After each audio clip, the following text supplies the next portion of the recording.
Hi everyone, so let's get started on this last module on leadership.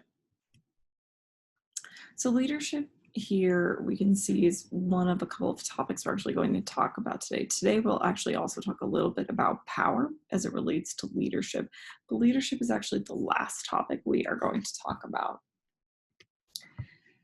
Now, since this is the last module, I do want to do some sort of summary here before we get too much into the weeds on leadership about what you are going to take away from this entire class and sort of what has been the goal overall and what you've been taught.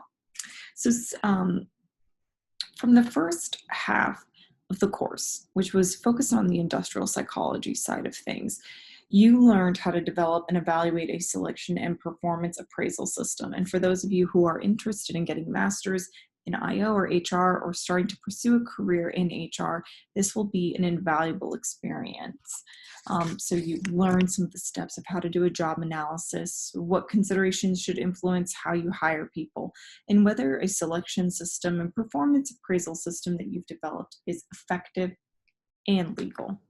From the second half of the course, we are going to talk about and conclude today basically with what impacts the way people behave at work. So we will understand and have understood which individual differences impact people's attitudes and behaviors, which attitudes are important in the workplace, and how do people interact in groups and teams as well as in leadership contexts. So we're basically going to understand, once we're done with this module, what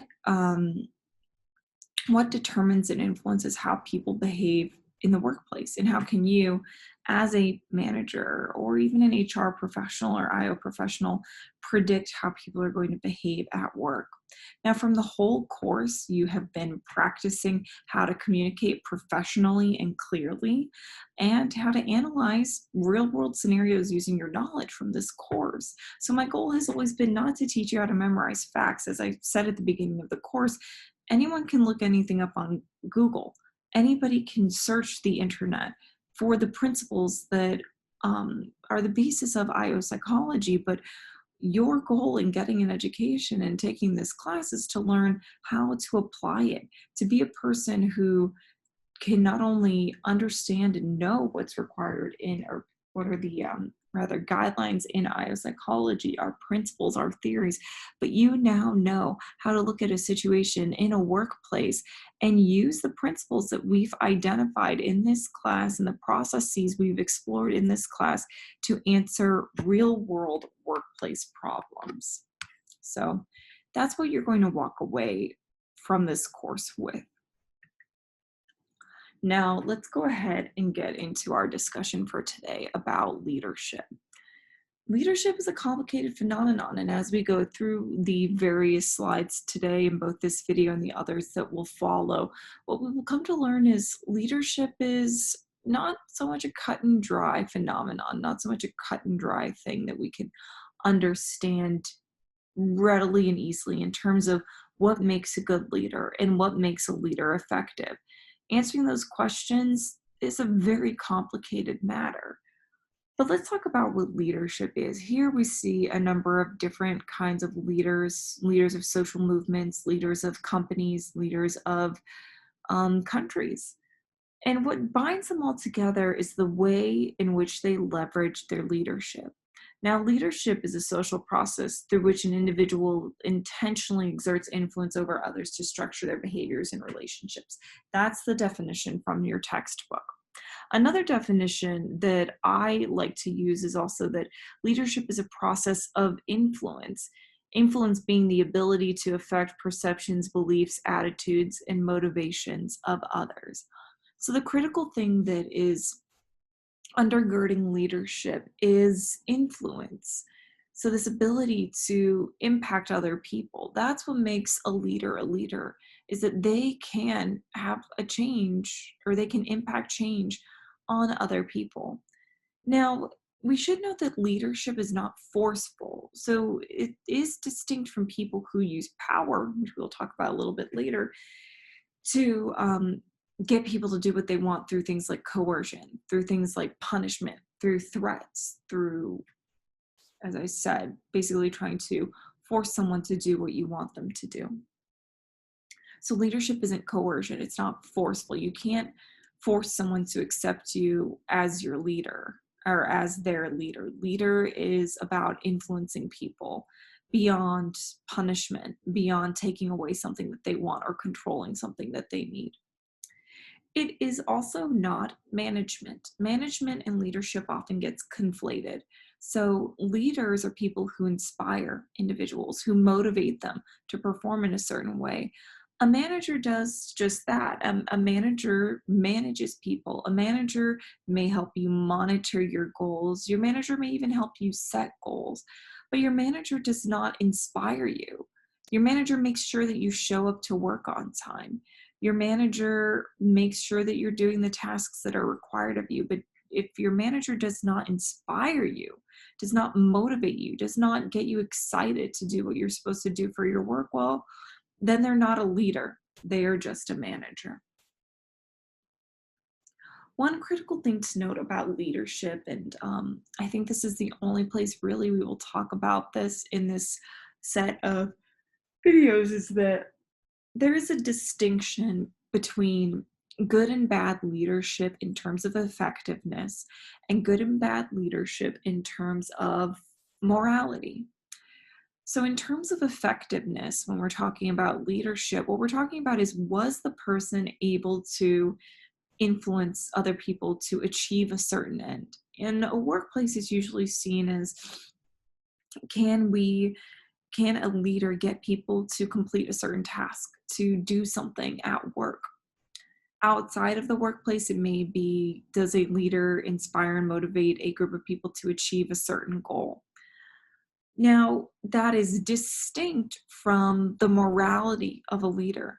A leader can be very effective and do morally horrific things. A leader can rally people around him or her and motivate them and use that motivation that they have and the influence they have over other people to do terrible things. That's where you get fascists like Hitler and Franco and Mussolini and any number of dictators who have ruled in any given time in the history of the world. So I want to note that when we're talking about leadership, there is a distinction between effectiveness, which will largely be the focus of our lecture videos for this module, and morality. You can have a very effective leader who is morally depraved, and you can have a very effective leader who is a morally good person. These are distinct aspects of leadership. I will note we will revisit this to some extent actually when we talk about the dark triad at the very, very end of this slide deck. As I mentioned earlier, power is critical to influence. Power is the potential ability of a person to exercise control over another person or a group. Now, one thing I want to note here is that it is potential. So it is not necessarily exerting your power that makes you powerful. It is just, do you have the potential ability to control another person or group?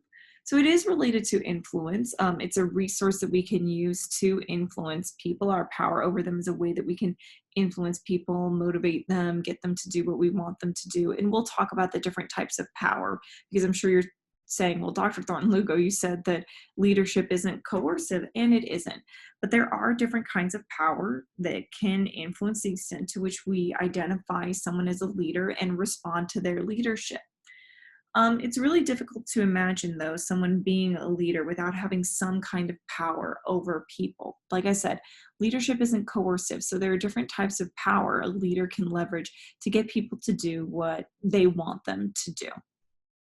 So to reiterate, power is a potential ability. Someone could have power and never exercise it, but their potential ability to do so may lead them to have influence over another person. So I, for example, may have the potential ability to give someone a bad performance review. It doesn't mean that I can, and it doesn't mean that it doesn't mean that I will, but my ability to give someone a bad performance review makes me more powerful over them. And because of that, that person may be more likely to be influenced by me than someone who has no power over them, someone who doesn't do a performance review. For example, one of their peers may have little to no power over them because they don't do their performance reviews. They don't impact anything that this person cares about. So even if someone does have power over a person, it doesn't necessarily mean that they have to exercise that power in order to have power and therefore in order to have influence over a person. So, why does power work? This is where it gets kind of tricky because power is contingent upon dependence, according to some.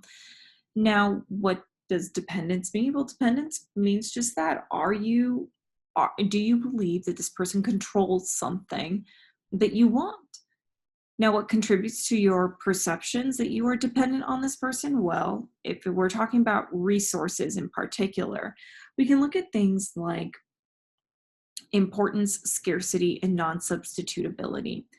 Now, with dependence, if something is important to you, then a person has power over you. You are dependent on the person. So let's think about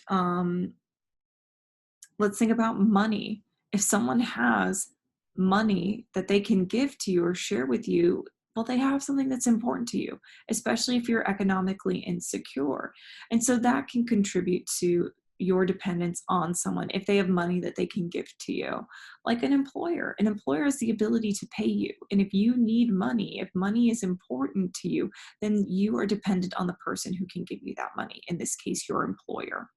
Scarcity also contributes to dependence. So if a resource is scarce, if there's very little money in the world, imagine that scenario, if there's very little money in the world and the people who have it have more power over those who don't, because those who don't have it are dependent on those who do.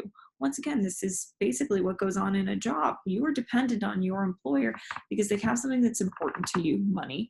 They have something that's relatively scarce. Once again, money. Economic inequality is a major issue in this country and the world. And so money is actually quite scarce, relatively speaking, when you consider how much the top 1 to 5% of this country and this world own in terms of wealth relative to what you and I own. Then there's also non-substitutability. So can whatever this person or entity has be replaced by something else? So if you believe that money can't really be replaced by anything else like recognition or interpersonal positive regard, then you are once again dependent on the things and the people that have money because there's really no substitute. There's nowhere else you can get what money is or what money provides to you. So, in a nutshell, dependence is based on resources and the alternatives that you have to those resources. If you don't have alternatives, then someone has power over you. If someone controls something that you want, something that you need, something that you require, something that you can't find in any other thing, then they have control over you. Someone can only have power over you if they control something you want. Otherwise, a person really can't have power over you if they don't control something that you want. So, as I said earlier, there are different types of power. And so you may be saying, once again, well, Dr. Thornton-Lugo, it sounds like if leadership is dependent on influence and influence is dependent on power, then how is leadership not coercive? You told us that leadership wasn't coercive. Well, there are different types of power, and you may be thinking mostly of coercive power, which is listed down here. We'll get to it in a second. But there are lots of other different kinds of power that don't rely on threats of physical or interpersonal harm to get people to do what we want them to do. So we have two broad types of power: personal power and formal position power. Formal position power gets at the power that is given to us by the organizational structures that we work or exist in. So what does the organization endow us with? What responsibilities, roles does the organization give us that allow us to have power? On the flip side, we have personal power over here. Personal power is about what kind of power do you have because of the person that you are, who you are, regardless of what role you occupy in an organization. So over here under formal and personal power, we have legitimate power. Legitimate power is the power that we have based on our position in the organization and the responsibilities and roles that it gives us. So, for example, a supervisor has legitimate power to give people performance reviews, to evaluate their performance, to decide who gets which tasks. In terms of The Office, which we have watched a few clips from, Michael Scott, the manager there, has authority over his employees by calling meetings and assigning tasks to different employees. You'll see some references to Aladdin throughout this video and this part of the lecture. Aladdin, from the Disney movie Aladdin, can order Genie to obey his wishes. That's the legitimate power granted to him by virtue of possessing the lamp. Then you have reward power. Reward power refers to whether the organization has allowed the person to give out rewards. So Michael Scott, for example, is able to decide who will get bonuses. In the movie Aladdin, though this is some patriarchal nonsense, the Sultan can reward someone with Princess Jasmine's hand in marriage. These are both reward powers that these individuals possess. Then there is coercive power. Now, this is where probably what most of you were thinking of when you were thinking of, okay, well, what is power if not coercion? Well, there is coercive power, and that's where you can get at basically punishment, the extent to which somebody is allowed to punish people within an organization. So in The Office, Michael can publicly shame Dwight when Dwight betrays him. In the movie Aladdin, Jafar can use torture and other means to impact people. So, and that's because he is the Grand Vizier, and the Sultan, I guess, has allowed him to have a torture chamber for some reason. So these are things that these individuals can do. Now, on the other side, as I said, we have personal power. Now, under personal power, we have expert power and referent power. Expert power refers to the power that we have because of what we know. What are we an expert in? Remember at the beginning of this class, I said, anybody can look anything up on Google. What is going to give you a leg up in this world, and what's really going to help you, and what the goal of this class, therefore, is having the ability to apply your knowledge and to understand things more in depth and to be able to rely on much more than just looking things up online, which, as I said, anybody can do. You don't need this class or even a college degree really to do that. Expert power then gets at the power that people have because of what they know, because of the unique capabilities and knowledge that they have as a person. So what are you expert in? What do you know? Because that gives you power over other people. Of course, an education is valuable in its own right, but having an education, having a specific knowledge and skill set that no one else has, and you don't have to rely on the internet or looking things up to figure or to leverage, rather, that gives you expert power. So in The Office, we've seen at least a couple of episodes that Phyllis actually knows how to appeal to certain clients. She has the knowledge about which clients react to which techniques better. And that makes her expert, and that gives her power over other people. Jafar in the movie Aladdin knows a lot about genies, so that actually gives him expert power over everyone else in the film who knows nothing about genies. Now, the final form of power that we can have is referent power. This is the power that is just, do people like you? Do you have charisma? Is there something about your personality that draws people to you? Do people want to be liked by you because of just who you are? This is how you get people like Jim in The Office actually possessing a leadership role because they are admired and well liked. And because of that, the fact that people like him, even though he does not necessarily possess any formal or position power, he still has power over people through who he is as a person. And that therefore gives him referent power. It's the same with Aladdin. And we actually kind of see this in Aladdin's dynamic with Genie in the movie Aladdin, that Aladdin is a really likable, to some extent, individual. And that actually generates some interpersonal connection between him and Genie therefore feels loyal to him, feels indebted to him beyond what is required of him as his personal genie. So, my point here is that there are different types of power that leaders can rely on in order to influence people. It's not just all about coercion and punishing people. We have very many different kinds of power we can rely on to influence people and get them to do what we would like them to do or behave in a certain way. Now, for a very long time, people have been trying to identify what are the key characteristics that can lead people to be leaders, so emerge as leaders, or be effective as leaders, because those are also two different things we would be interested in when it comes to leadership. Who is likely to emerge as a leader? So, who is likely to become a leader? And then, who is effective? Who is a good leader once they become a leader? Because those are two different things. People sometimes become leaders and they are generally ineffectual at their work. They're ineffectual at leading people.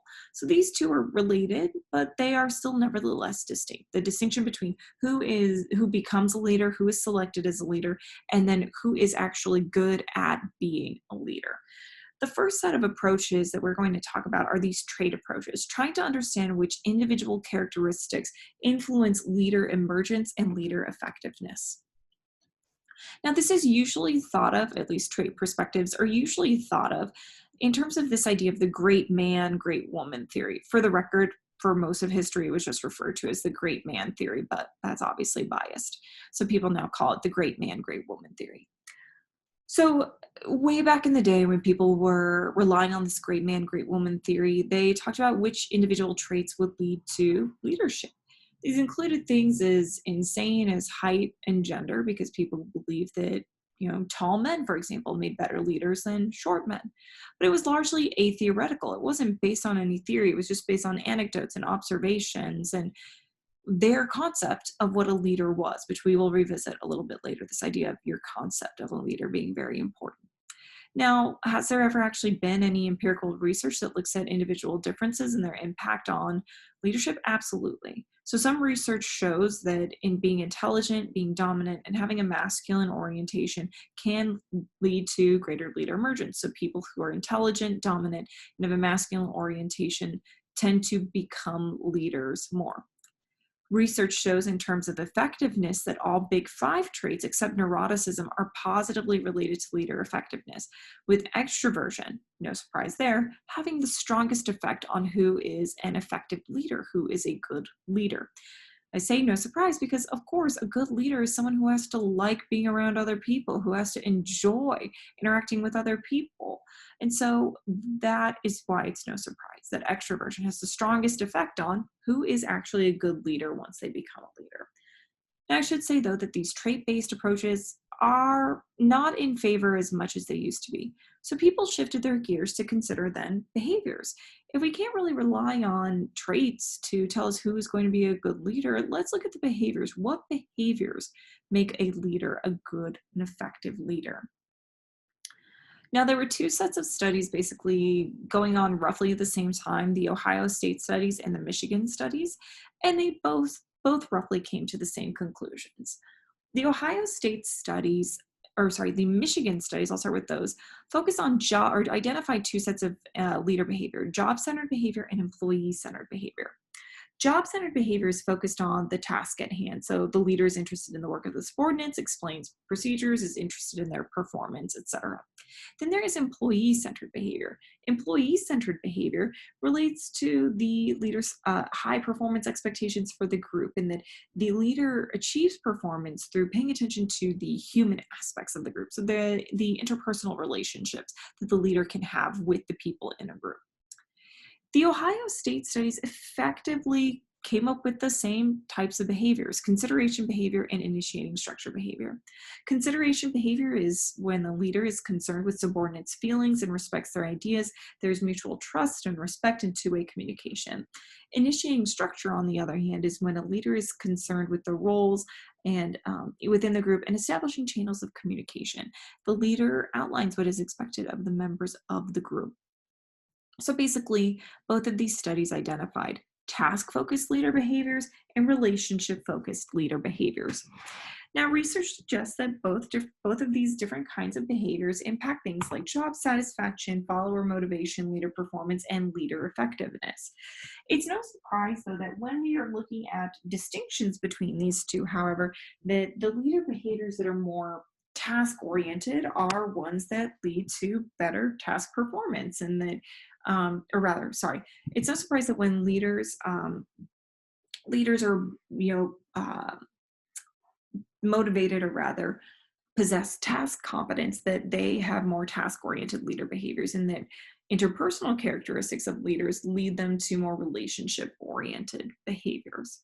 So this is somewhat aligned with also the characteristics that the leader may possess that might lead them to be more likely to engage in task versus individual focused behaviors. Now, the issue though is that the effectiveness of these behaviors and even the traits of some leaders in terms of what it produces out of employees is that it's really dependent on the situation. So, this is where we get contingency theories. Contingency theories acknowledge that the situation does have an impact on whether people are effective leaders. One of the first contingency theories was Fiedler's contingency theory. This is also known as the least preferred coworker theory. According to Fiedler, you could identify whether a leader had task or relationship motivation. In other words, were they motivated by achieving tasks, or were they motivated by maintaining interpersonal relationships? Now, the least preferred coworker refers to the way in which we would determine who was task or relationship motivated. We would ask leaders to rate their least preferred coworker in terms of a number of adjectives. And based on their ratings of the least preferred coworker in terms of these adjectives, we would be able to determine, are they task or relationship motivated? Basically, the argument being that people who rated their least preferred coworker very low and very poorly were probably more task motivated, whereas people who rated their least preferred coworker a little bit highly and a little bit more positively were probably relationship motivated. But the thing that Fiedler's contingency theory acknowledges is that the effectiveness of task versus relationship motivation is very much dependent on the situation, namely situational favorability. Situational favorability gets at how much control the leader has over the situation. Now, this is determined by three different aspects of the situation: leader-member relations, task structure, and leader position power. So, does the leader have good relationships with his or her subordinates? Is the task clear? And does the leader have power, basically? When the situation is considered to be favorable, highly favorable, I should say, or highly unfavorable, research would suggest that a task motivation is more effective. That when you have high levels of control or low levels of control for a leader, having a task motivation is going to lead to better performance. On the other hand, if the situational has moderate levels of favorability, this theory and some research would suggest that it is better to have a relationship motivation. I wouldn't necessarily expect you to know the specifics here, other than to know that this acknowledges that the effectiveness of a leader's motivation and orientation is very much dependent on the situation that he or she is in. Another contingency theory that we have is the path goal theory. The path goal theory argues that there are different leader behaviors that can influence or that can be more or less effective. And this is dependent on the situation. But let's talk first about what kind of leader behaviors leaders can engage in. These are directive, supportive, participative, and achievement-oriented behaviors. Directive behaviors involve when a leader gives expectation, guidance, schedules, is very task-focused in terms of outlining and allowing followers to understand the tasks. Then there's supportive leader behaviors. Supportive leader behaviors are when a leader is friendly and shows concerns for the needs of their followers. Then you have participative leader behaviors. This is where a leader consults with subordinates before making a decision. And then achievement-oriented leader behaviors. This is where a leader sets challenging goals and shows confidence in his or her subordinates. Each of these behaviors is more or less appropriate dependent on the situation. And the situation is influenced by things like the subordinates and the environment. For example, subordinates can differ in their locus of control. In other words, the extent to which they feel that situations are within their control and within their influence. If a subordinate feels like he or she has high levels of control over a situation, it may be more beneficial to have a participative leader style. If a person, however, feels like things are not within their control, they might appreciate and react better to a directive leadership style. Now, we also might find that directive would be better for or for subordinates who believe that they are low in ability, low in intellectual ability, low in the KSAO is required to do their job.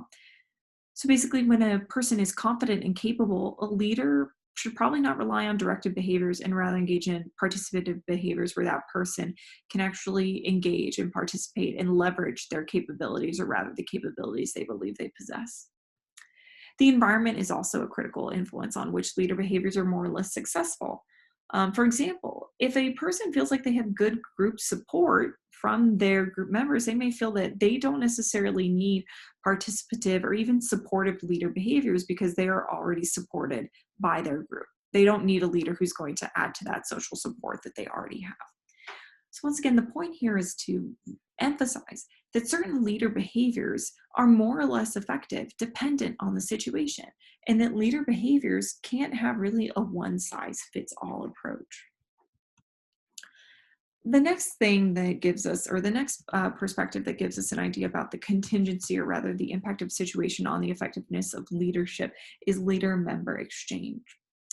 Leader member exchange is based on social exchange. Social exchange is a theory that generally argues that we exchange in our relationships with other people non-tangible interpersonal goods, if you will. So we exchange things like trust and fairness and respect.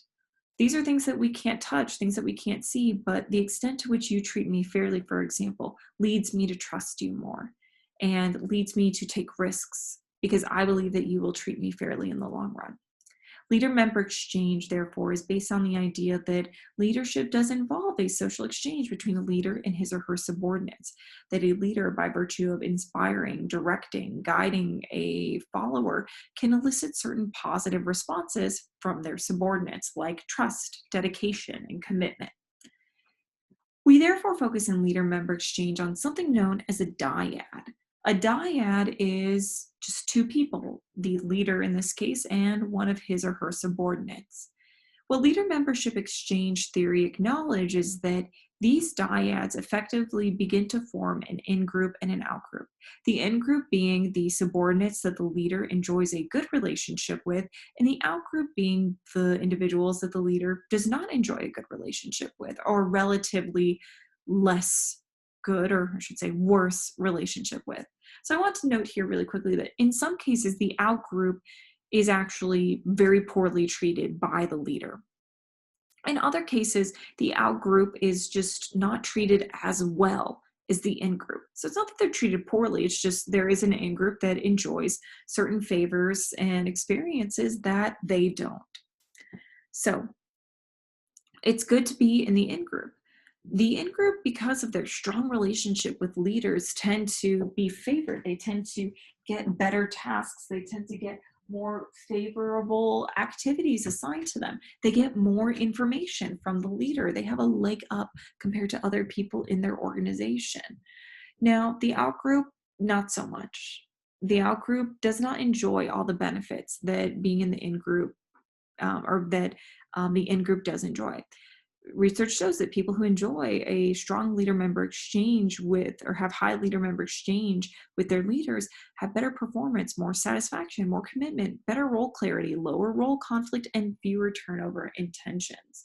So it's not only beneficial for the leader, it's also beneficial for the followers. Now, this difference between the in-group and the out-group gets at this concept of LMX differentiation. Now, as I mentioned, you could have an in-group and an out-group where the differences between the way the leader treats each of them aren't that big.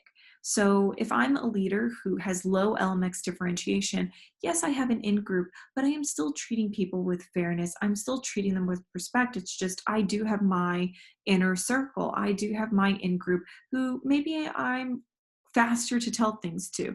They're the people I give tasks to first over, in general, or they're the people who I will share private information with. On the other hand, you could have high levels of LMX differentiation. Let's imagine again that I am a leader and that because I have high levels of LMX differentiation, you see that my in-group enjoys a lot of favors. I treat them well. I give them the best tasks. I enjoy a very close relationship with them. Compare that though to my out-group where I hardly talk to them. I don't give them any beneficial tasks, and I'm often at odds with them.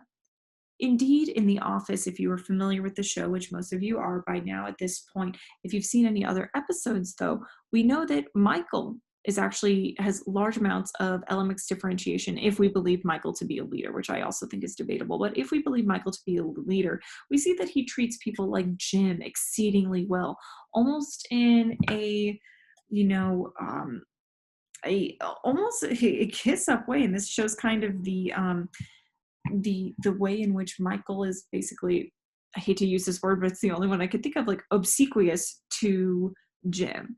You compare that to the way Michael treats Toby. You can see in these GIFs right here that Michael says things to Toby like, I hate so much about the things that you choose to be, and I'll kill you in a meeting. And so Michael, with his subordinates, actually shows high levels of LMX differentiation. Oops. So what I want to note here is that one important thing about LMX differentiation is that it isn't necessarily always bad per se.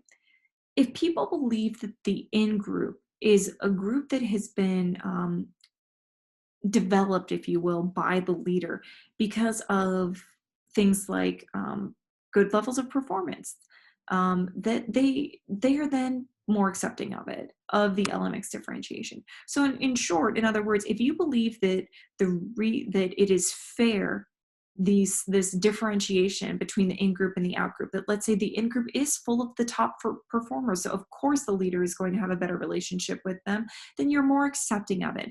If, however, you believe that the in-group is based on favoritism or bias or prejudice, then you are going to react very negatively to LMX differentiation. So the point here is that LMX differentiation generally is not necessarily a good thing to have, but if your subordinates believe that the favor that you bestow upon your in-group is based on principles of equity and fairness, then they're more accepting of it than if they believe it's based on principles of favoritism and bias. So be careful when you are developing your in-groups and your out-groups. Make sure that people understand that the reason you have better relationships with people and the reason they get better tasks and better opportunities is because of something like their superior performance, because people believe that is fair and they will react more positively to it. All right, the last thing in this video that I want to talk about is implicit leadership. Now, implicit leadership gets at the idea of our own theories of leadership, so the subordinate's perspective of leaders and how that influences the extent to which they respond positively to someone else's leadership. So, implicit leadership theory, as I just said, is this idea that leadership is the outcome of perceptual processes more than what a leader does. In other words, my perception of who is a leader and what makes a leader is far more impactful on my perceptions of a leader's effectiveness than anything a leader has ever done. Now, we will talk about this a little bit more in detail, but the idea here is that really it doesn't necessarily matter what a leader does per se. What matters is, does a leader conform to what you think a leader is?